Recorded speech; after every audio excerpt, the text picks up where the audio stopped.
Or your government demolishes kidnappers' hideouts in Ibadan. Is Korede Oluleye. President Bola Tinubu has reaffirmed his administration's determination to defeat terrorism, banditry, and other forms of criminality, declaring that the federal government will never surrender to those threatening the nation's peace and security.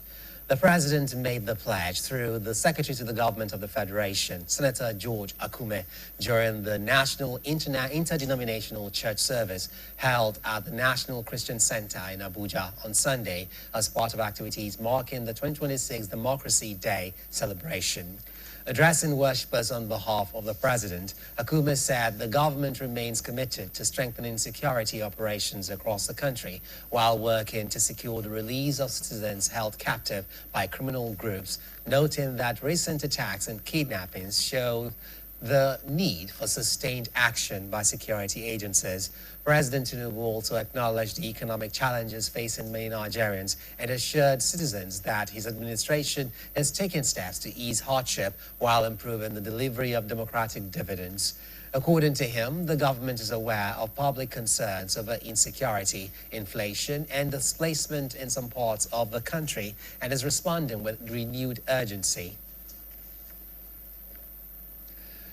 The Oyo State government has demolished a 3-bedroom bungalow located at Lado Community, Ayegun along Olojuoro Road in Ibadan, which was allegedly used as a hideout by kidnappers involved in the abduction of the younger sister of former Minister of Power, Adebayo Adelabu, and her children.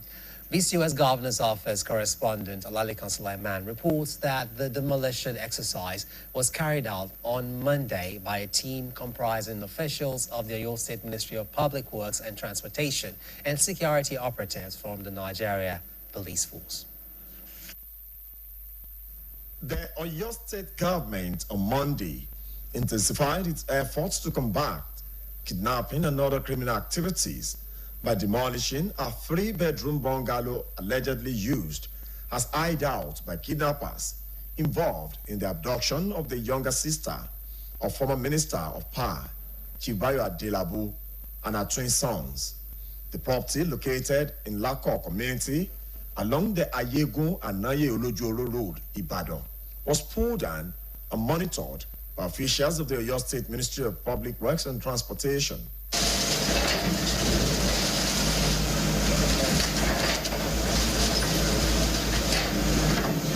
Security was also provided by officers and men of the Nigeria Police Force who monitored the exercise to ensure order throughout the demolition of the suspected criminal hideout. Speaking with journalists during the demolition exercise, the Oyo State Commissioner for Public Works and Transportation, Architect Abdulmajid Ugbanjubola, said the action was necessary to serve as a deterrent to criminal elements operating within the state. It disclosed that the state government had revoked ownership of the land, reaffirming its commitment to protecting lives and property as well as tackling insecurity across the Oyo State. On His Excellency's instruction, that to make sure we demolish everything to them. It's not just curbing insecurity, it's basically to teach people, residents, landlords, agents, to be careful on their transaction with people. Sincerely, I need to be a bit frank on this. This is just the beginning of, telling people that if you see something, you need to say something. The commissioner also urged landlord associations, property agents, and residents to remain vigilant by closely monitoring activities within their communities and reporting any suspicious movement or criminal activities to the appropriate authorities. Speaking earlier, the vice chairman of the Community Landlord Association, Mr. Matthew Olaya, who noted that the occupants always returned late in the night and may be away for some days, said the 3-bedroom bungalow was recently rented by the suspects.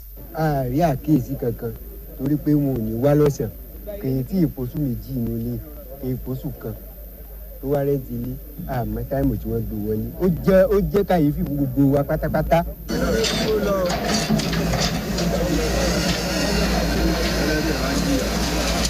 Olalekan Sulaiman, BCOS News. You're watching news around the world on BCOS television. We have a short commercial break. Please stay tuned. The home is under attack, but not for long, because Hypo is here. Dirty floors and surfaces. Not on our watch. Dirty and stains don't be do a shakara. We got the remedy, original palasa. Hypo, go hypo. Germs always find a way back. No greed. Protect every day with Hypo. Hypo, go hypo. Wearing many hats takes a lot out of you. You always need all the nourishing goodness you can get. Especially if you're someone like me that is a foodie.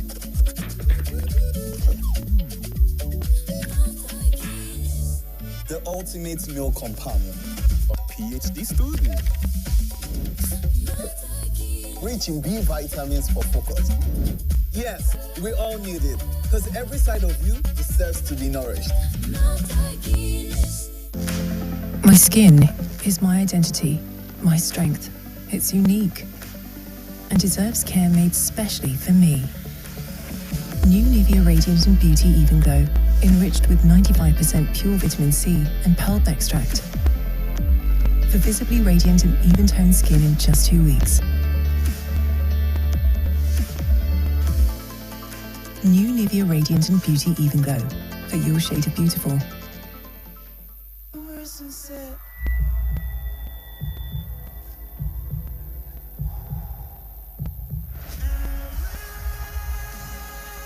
Stay confident, stay focused, breathe through it with TomTom. Our new toothpaste, Colgate Maximum Cavity Protection. Why are we changing our toothpaste? Because with Colgate Maximum Cavity Protection, I can be sure your teeth are cavity-free. When you brush daily with Colgate Maximum Cavity Protection, its expert formula locks natural calcium in our teeth and helps protect them from cavity. Colgate is the world's most chosen toothpaste. Colgate locks calcium in. Keeps cavities out!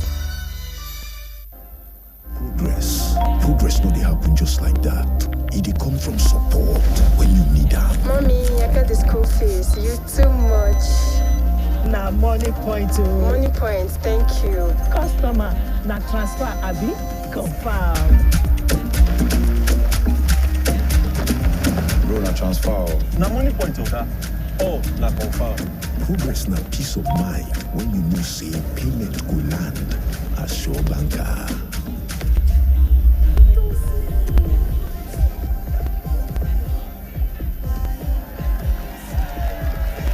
Progress na small win wey dey carry person go far. No worry, yourself go make am. Mo go buy ball. Victor, even you dey use money point? Of course now, they use money point. Confirm. Money point, made for your progress. Welcome back. In the meantime, the Oyo State Police Command has revealed the details of how the kidnapped sister of former Minister of Power and her twin sons were rescued as the Commissioner of Police led journalists to the kidnappers' hideout in the outskirts of Ibadan. Staff reporter Adebayo Abdurrafi has more.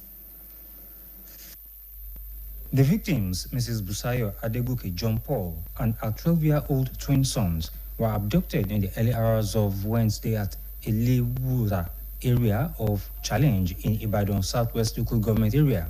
Following the incident, security operatives launched an intensive search that culminated in a midnight raid on a suspected kidnappers' hideout located in Lakong community of Ayegun Olujoro Road in Oliole Local Government area.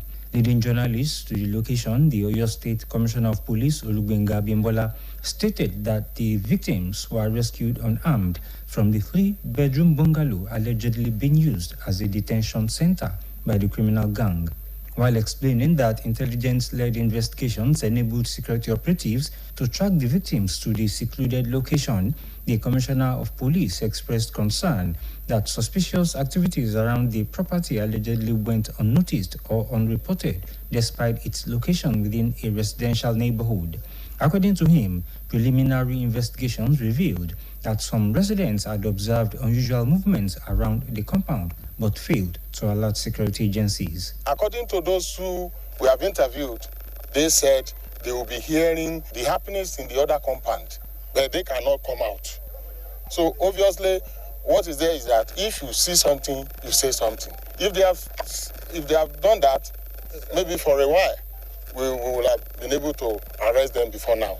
The police boss disclosed that a fierce gun battle ensued during the operation, resulting in the death of 2 suspected kidnappers, while 4 others were arrested, adding that some members of the gang escaped with gunshot wounds. Also briefing the press at the police headquarters, CP Abimbola disclosed that among items recovered were an unregistered Toyota Corolla car used for the kidnapping incident, 3 pump-action guns, ammunition, charms, and other materials believed to have been used in the gang's criminal activities. Responding to questions on whether the abduction was politically motivated because of Chief Adelabu's status, the police commissioner said investigations were still ongoing and no conclusion had been reached. He further stated that government authorities will determine the fate of the property allegedly used as the kidnappers' hideout. The Oyo State Command reiterates its unwavering commitment to the protection of lives and property across the state and assures the public that all criminal elements will be relentlessly pursued, arrested, and brought to justice. Meanwhile, some individuals at the police headquarters requested anonymity alleged that they had previously fallen victim to the same criminal gang. They claimed that ransom payments ranging from 10 million to 40 million naira had been demanded from victims before their release. Assuring residents that efforts are ongoing to apprehend fleeing suspects and dismantle other criminal networks operating within the state, CP Abimbola called on members of the public, particularly medical practitioners, to inform the police if they encounter anyone with unusual injuries. The successful rescue operation has been described as a major breakthrough in the fight against kidnapping in Oyo State, with the police reiterating the importance of community participation in crime prevention through timely and credible information sharing. All right, that report was presented by Bimbo Akobi. Similarly, the League of Imams and Alfas in Oyo State, in collaboration with the Muslim community of Oyo State, has organized a special prayer session for the safe release of the pupils and teachers abducted in Orire local government area of the state. The prayer gathering held at the Yidi Agudi prayer ground in Ibadan sought divine intervention and Allah's mercy for the safe return of the victims to their families. Our reporter, Adiola Oladili, has more. For about 3 weeks, anxiety and uncertainty have continued to throw the abduction of school pupils and their teachers in Orire local government area of Oyo State, as families and loved ones eagerly await their safe return.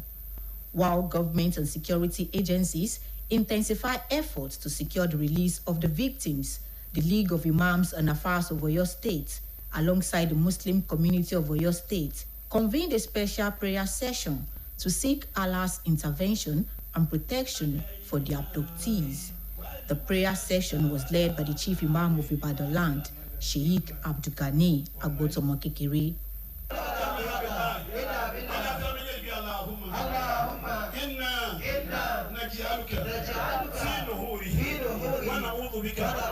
Speaking through the Afagbo of Ibadan Land, Dr. Abdulbari Adetunji, Sheikh Agbotomokekere urged Muslims and all residents of Oyo State to remain steadfast in prayers and hopeful that the victims would soon regain their freedom through Allah's mercy. Olori wa, Governor wa, an amiable and luminary executive governor, Sheyi Abiodun Makinde. Wọ́n gbìyànjú o, gbogbo ìlú náà wá gbìyànjú, ṣùgbọ́n gbogbo ẹ̀ àfi ká bí Ọlọ́run. Wọ́n bá ní lé àwọn bandits àti terrorists Also addressing the gathering, on behalf of the chairman of the Muslim community of Oyo State, Alhaji Kunle Sani, the Secretary General, Alhaji Murisiku Sinyobade, described the incident as a matter of serious concern to Oyo State and the nation as a whole. They are not Muslims. They are criminals. There is no other name for them. They are simply criminals who are here to endanger the peace and tranquility of our. When we see strangers, let us not take short. It is the responsibility of everybody. Delivering a lecture at the event, Alhaji Muhyiddin Abdul Karim emphasized the importance of national unity, urging Nigerians to rise above ethnic and religious differences in the collective fight against insecurity. In his remarks, the national president, the Muslim Student Society of Nigeria, MSSN, Tajuddin Mustafa, appealed to governments at all levels to intensify efforts towards securing the release of the abducted pupils and their teachers, while strengthening security measures to prevent similar incidents in the future. Special prayers were later offered for the safe release of the victims and for the eradication of banditry, kidnapping, and other criminal activities in Oyo State and Nigeria at large. Adeola Oladile, BCOS News. The newly appointed Oyo State Head of Service, Dr. Adenike Fashino, on Monday formally assumed office amid pomp and pageantry, as well as prayers. Accompanied by the State Accountant General and officials from the Ministry of Finance, she was received by the two permanent secretaries in the office of the Head of Service and their staff. Staff reporter Adebayo Abdurrafi was at the office of the Head of Service, Oyo State Secretariat, Agodi Ibadan, to bring the details as presented by Olamide Olabi.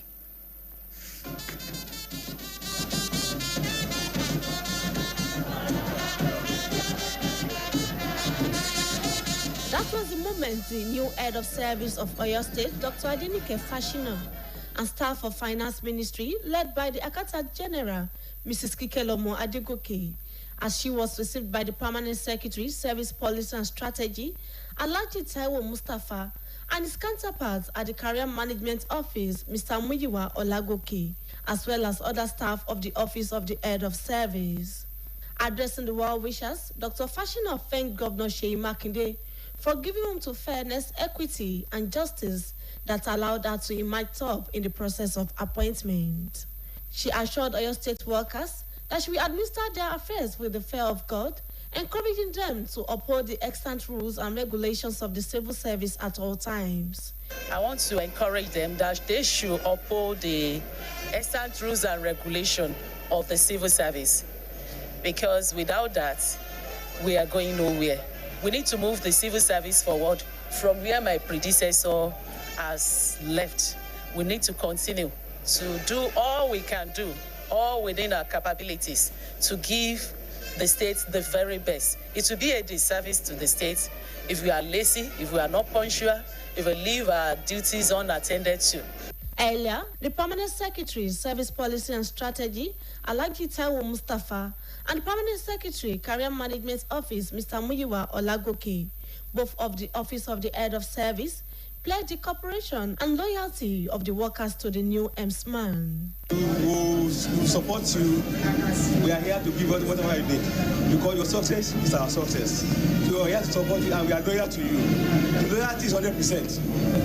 So you are welcome to the head of the service. We must ensure that we remain responsible at all times.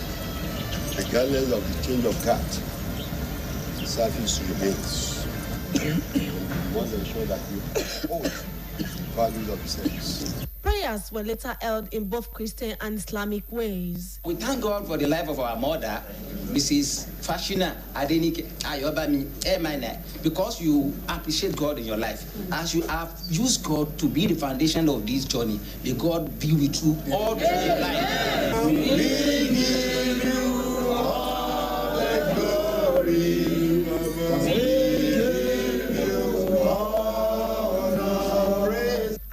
joined the Oyo State Civil Service in July 2000 as statistician 2 in the Oyo State Ministry of Finance, Budget and Planning, Dr. Adenike Fashina had served in various strategic capacities, including the Ministry of Special Duties, the Office of the Governor, and the Budget Department of the Ministry of Finance. In January 2020, Dr. Fashina, a member of the National Institute, MNI, was appointed Permanent Secretary and posted to the Ministry of Finance and has since been playing pivotal roles in strengthening the Oyo State financial management system. A recipient of multiple awards, including the Oyo State Productivity Merit Award and the Most Efficient Civil Servant Merit Award. She is a fellow of the Chartered Institute of Statisticians of Nigeria and the Institute of Leadership, Coaching and Strategy. Congratulations are in order. In the meantime, gratitude to God has been described as a vital spiritual force capable of sustaining divine blessings and opening doors to greater accomplishments. The admonition was given during the retirement and birthday Thanksgiving service held in honor of the immediate past head of service of Oyo State, Chief Mrs. Olubunmi Olufunkeoni, at Christ Apostolic Church, Eleta Assembly, Ibadan. Again, Adebayo Abdurrafi was there to bring the details.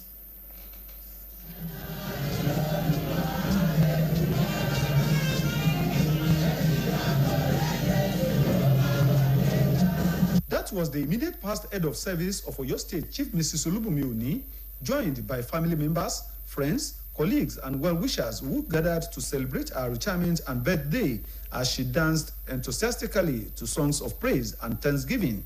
Delivering the sermon, the regional superintendent of CAC Babalola headquarters, Eleta Ibadan, Pastor Segun Dada, who spoke on the topic, the grace of thanking God, from Luke chapter 17, verses 11 to 19, emphasized that gratitude is a product of God's grace and not merely human effort.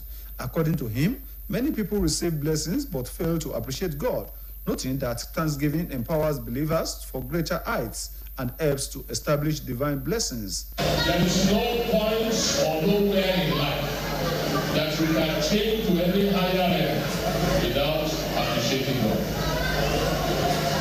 If anybody wants to move higher in life, one of the things that he needs to do in life is to appreciate, to have the spirit of gratitude. Pastor Dada further referenced Deuteronomy chapter 28, verses 47 and 48, warning that failure to appreciate God could expose individuals to unnecessary challenges and setbacks. He urged Christians to maintain a lifestyle of thanksgiving, irrespective of prevailing circumstances, stressing that gratitude remains essential, even in difficult times.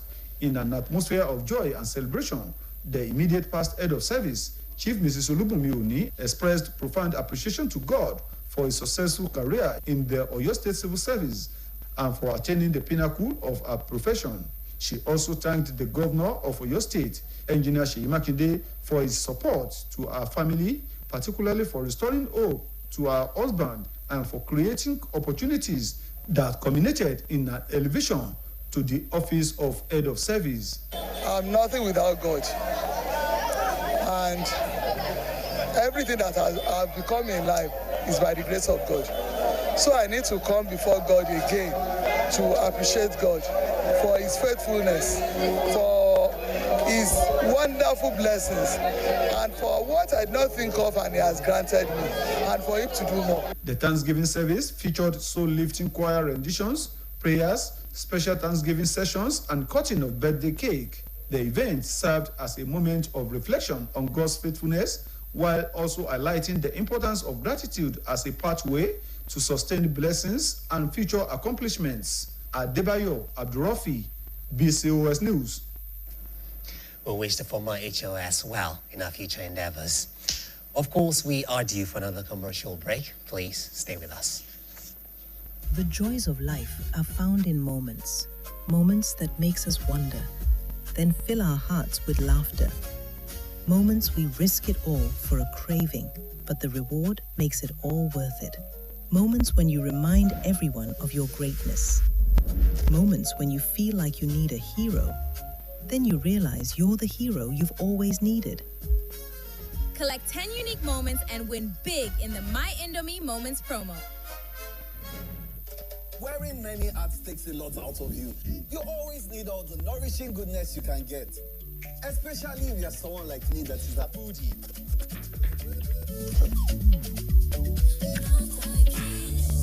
The ultimate meal companion. A PhD student. Rich in B vitamins for focus. Yes, we all need it, because every side of you deserves to be nourished.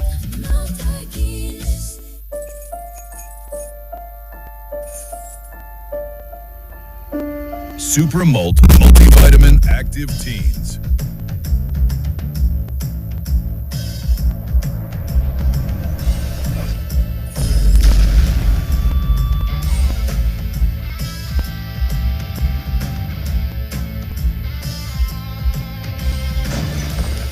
Super Malt Multivitamin Active Teens. Shine on. Welcome back. Christians have been encouraged to prioritize spiritual wealth and godly virtues above the pursuit of material possessions. The admonition was given at the 33rd anniversary celebration of Vine Branch Church, tagged Eshkol 26, with the theme True Riches. Our reporter, Folashade Akintola, has the details. It was a gathering of ministers of God, church members, and invited guests united in worship, thanksgiving, and reflections on the biblical understanding of wealth and prosperity. Delivering the anniversary sermon titled, Two Riches the Believers Must Pursue, former president of the Christian Association of Nigeria, CAN, Reverend Shukwu Ayokunle, described two riches as blessings that originated from God and are utilized in accordance with his divine purpose. Reverend Ayokunle cautioned Christians against making the acquisition of wealth the primary focus of life, stressing that excessive craving for material riches often lead to moral compromise and spiritual decline. He urged believers to devote themselves to God's service, extend help to those in need, and uphold integrity and godly character in their daily conduct. The way we acquire riches and the way the riches we acquire are used have a lot to do with our eternity. When the pursuit of riches or wealth becomes a matter of life and death for a Christian, he or she must understand that danger is setting, because the God of riches money is mammon, and mammon is a demon. Speaking on the anniversary theme, the pastor in charge of Vine Branch Church, Pastor Shola Kolade, noted that two riches transmit material possessions and encompass spiritual blessings, peace of mind, contentment, and a meaningful relationship with God. Pastor Kolade attributes many of the nation's social and moral challenges to an unhealthy obsession with wealth accumulations, calling on Nigeria to embrace values that promote integrity, justice, accountability, and responsible living. Nigerians should focus on things that really matter. Part of what got us to where we are as a nation now is because we are focused on riches that are not true. And the church should take the lead. If we are the church that Jesus Christ died for and he rose again for, then the society should be different. So Christians should live the Christian life wherever they are. In their goodwill messages, the resident pastor of the church, Pastor Dotun Ajayi, alongside members of the congregation, described two riches as virtue, such as forgiveness, kindness, selfless service, humanity, goodness, and integrity. They expressed optimism that despite the prevailing socio-economic challenges confronting the nations, God remains sovereign and will grant Nigeria lasting peace, progress, and prosperity. And true riches are beyond money and material things. True riches indeed stems from the fact that there are things that money cannot buy. Values and virtues that are God-ordained and God-centered. As a Christian, we should exhibit this virtue and values in our marketplaces. I wish us true riches as God's word has come, that we will not just be rich, but we will be truly rich. And we have been endowed with God's word and God's power. These 6 days, it has been wonderful. So we are going forward to demonstrate, to show the world that God indeed has visited us. My goodwill message to the church out there is to be faithful to God, to stay true to God, and God will definitely reward his own. God is one who diligently rewards people. The anniversary celebration also features special prayers for Nigeria, spirited praise and worship session, Thanksgiving offerings, and reflections on the church 33 years of spiritual growth, service, and impact on society. Participants were encouraged to remain steadfast in faith and continue pursuing the true riches found in a life devoted to God and dedicated to the service of humanity. Folashade Akintola, BCOS News. As part of efforts to produce graduates equipped for both professional success and responsible citizenship, Leeds City University, Ibadan, has trained its 2026 graduating students in personality development and customer relationship management. The initiative, designed to complement academic excellence with essential life and workplace skills, culminated in the institution's annual Poise Dinner and Awards ceremony held at the Adeline Hall of the university. Again, staff reporter Adeboye Abdurrafi was there to bring the details.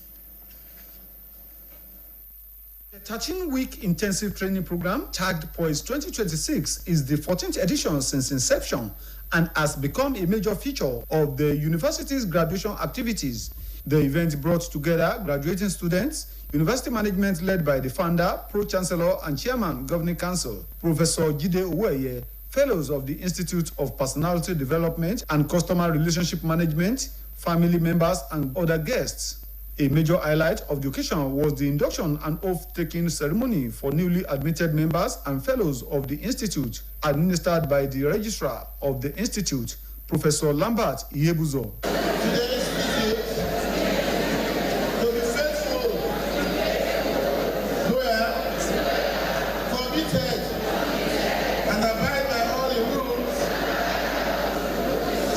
and regulations as laid down by the Act establishing the Institute. The colorful event featured musical performances by the Leeds City University Choir, cultural displays by Ayonlere, dance presentations and demonstrations by members of the Poise class of 2026, showcasing the knowledge and etiquette acquired during the training.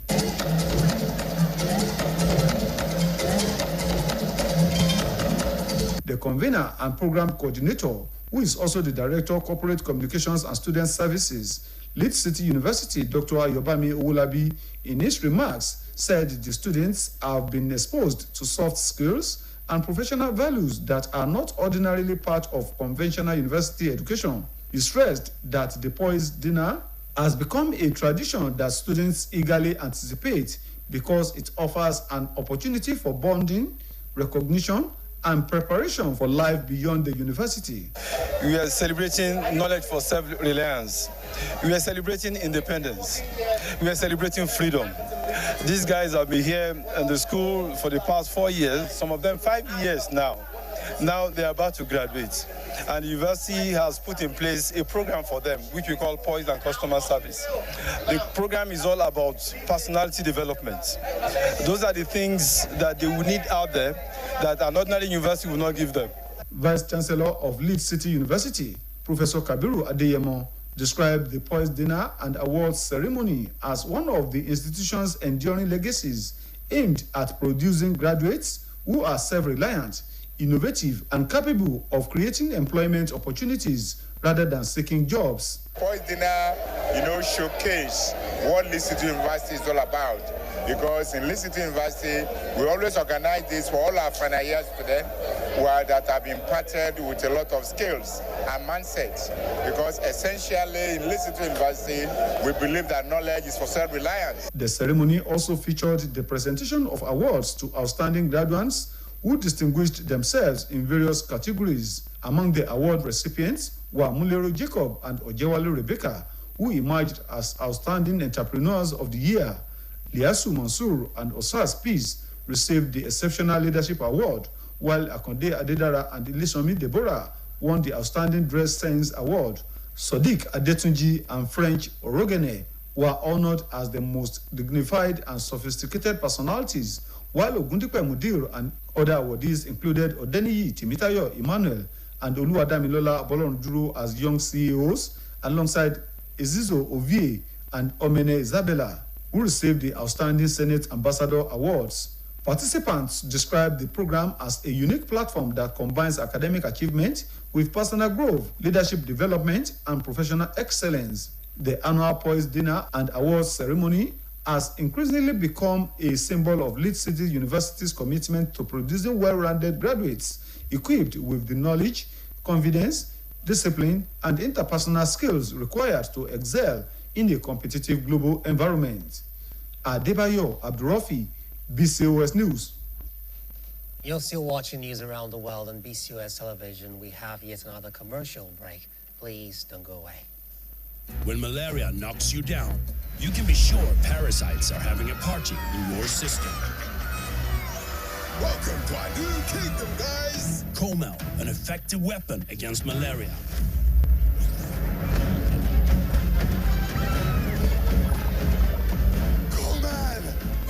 Attacking the parasite army directly to give you express relief and get you back on your feet effectively. Comel on. Malaria gone.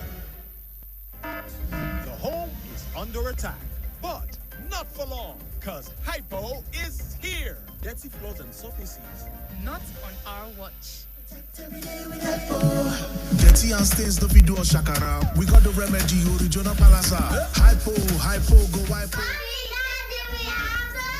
Germs always find a way back. No greed. Protect every day with Hypo. The joys of life are found in moments. Moments that makes us wonder, then fill our hearts with laughter. Moments we risk it all for a craving, but the reward makes it all worth it. Moments when you remind everyone of your greatness. Moments when you feel like you need a hero. Then you realize you're the hero you've always needed. Collect 10 unique moments and win big in the My Indomie Moments promo. Our bodies get serums, washes, lotions, cleansers, scrubs, but underarms only get deodorant? That's why our new breakthrough formula contains pure hyaluron and vitamin C to deeply care for your underarms for a softer and even skin tone in 2 weeks. With 72 hours sweat and odor protection, try the new Nivea Derma Control Natural Tone because your underarms deserve more. Nivea is for skin.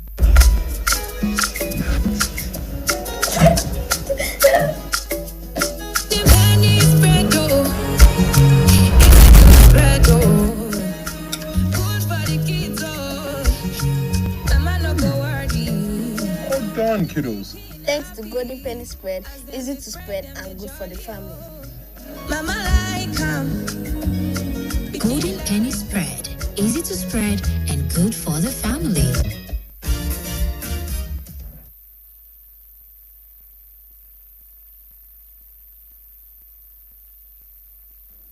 Many thanks for staying tuned. We'll now go over to the sports segment of the news. Please don't go anywhere.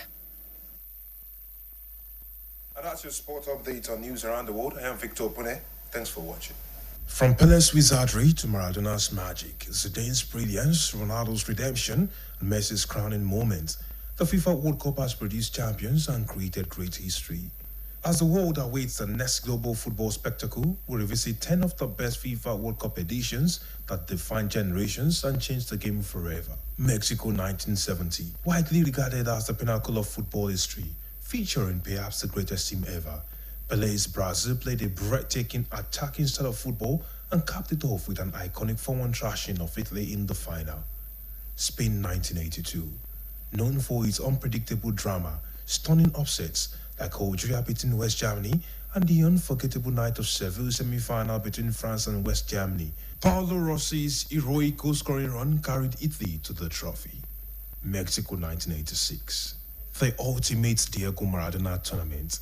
He dominated the competition with unforgettable moments, including the controversial Hand of God and the spectacular goal of the century against England before leading Argentina to the title. Qatar 2022 delivered arguably the most thrilling final in World Cup history, with Lionel Messi's Argentina defeating Kylian Mbappe's France on penalties after a 3-0 draw. It also featured giant killing runs most notably Morocco becoming the first African nation to reach the semi-finals. West Germany 1974, famous for the introduction of the Dutch total football spearheaded by Johan Cruyff. The hosts ultimately prevailed in a deeply compelling final, defeating the Netherlands 2-1 in Munich. France 98, the first 32-team tournament. It provided incredible late-game drama, legendary free kicks, and a fairy tale run by Croatia. It culminated in Zinedine Zidane leading the host nation to a historic 3-0 victory over Brazil in the final. Switzerland 1954, the highest scoring World Cup in history on average, 5.38 goals per match. It featured the seemingly invincible Hungarian Golden Team being upset in the final by West Germany in a match famously known as the Miracle of Bern. England 1966, hosted and won by England. This edition featured North Korea's historic run to the quarterfinals and Eusebio's legendary goal-scoring displays for Portugal.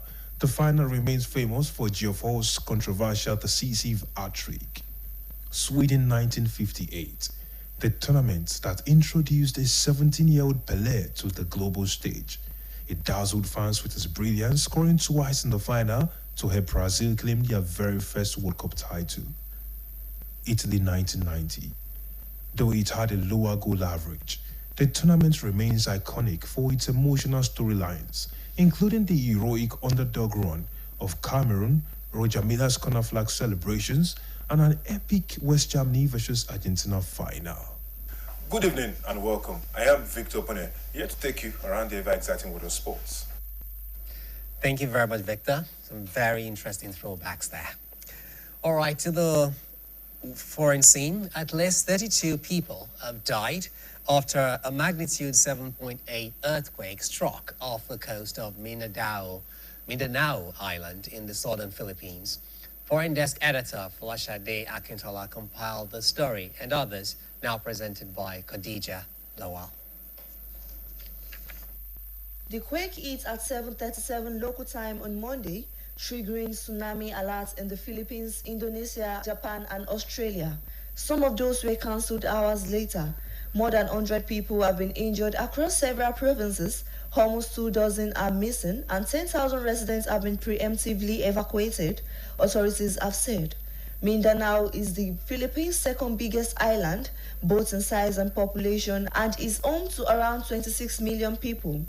Casualty numbers still need to be verified by the National Disaster Agency, which tabulates and verifies reports by various local sources and is expected to provide an official update in the coming days. Local authorities in the coastal province of Sarangani, about 20 kilometers from the quake's epicenter, said 17 people had died there, many of them in a landslide.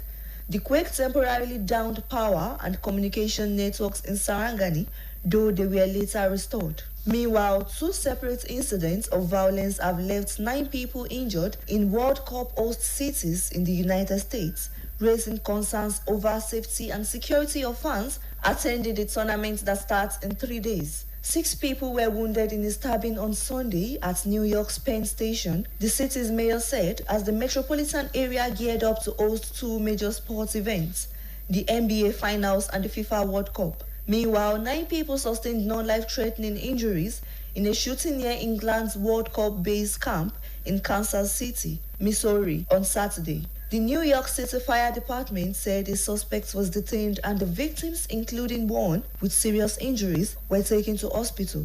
Fire department officials initially reported 5 wounded, but Mayor Zoran Mamdani said on X that based on the information available right now, 6 people were stabbed and the alleged perpetrator is in custody. Circumstances of the attack were not immediately clear, but City Comptroller Mark Levin said on X that the suspect is said to be an emotionally disturbed homeless person.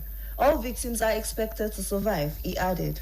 And lastly, Russia and Ukraine have traded deadly air attacks hours after Ukrainian President Volodymyr Zelensky met European leaders in London. Earlier this morning, a Russian attack killed 5 and injured 14 people in Ukraine's southeastern Zaporizhia region, the regional governor said on Telegram. Ivan Fedorov said Russia attacked the region with drones and shelling, damaging infrastructure, residential buildings and cars. Elsewhere in Ukraine, Russian attacks on energy infrastructure in the Odessa region caused power outages for more than 1,000 customers, Regional Governor Oleh Kipa said on Telegram. This comes a day after Russian forces targeted a nuclear fuel storage facility near the defunct Chernobyl power plant. Ukraine carried out several strikes on Russian targets. A drone struck a train in Russia-annexed Crimea, killing its assistant driver and injuring the driver. The peninsula's Russian-installed governor, Sergei Aksyonov, said on Telegram. Russian air defense units also repelled an overnight drone attack on energy infrastructure in the Volgorad region, with falling debris sparkling a fire at a pumping station in the Zenovsky district, according to Governor Andrei Bocharov, though no casualties were reported. Khadija Lawal, BCOS News. To end news around the world, here again are the top stories. President Bola Ahmed Tinubu has reaffirmed his administration's determination to defeat terrorism, banditry, and other forms of criminality, declaring that the federal government will never surrender to those threatening the nation's peace and security. The Oyo State government has demolished a 3-bedroom bungalow located at Lada Community, Ayegu, along Olojuoro Road in Ibadan, which was allegedly used as a hideout by kidnappers involved in the abduction of the younger sister of former Minister of Power, Chief Bayo Adilabu, and her children. And on the foreign scene, at least 32 people have died after a magnitude 7.8 earthquake struck off the coast of Mindanao Island in the southern Philippines. BCOS TV is now on Niger TV app, and you can watch us from any part of the world. The BCOS website is also live. Kindly visit www.bcostv.com. Alternatively, you can watch us on GoTV channel 134 and on StarTimes channel 113. Now, before I go, don't join hoodlums in threatening the peaceful coexistence of the country, for it is only in an atmosphere of peace that development thrives. That's news around the world from me and the team here. Many thanks for watching.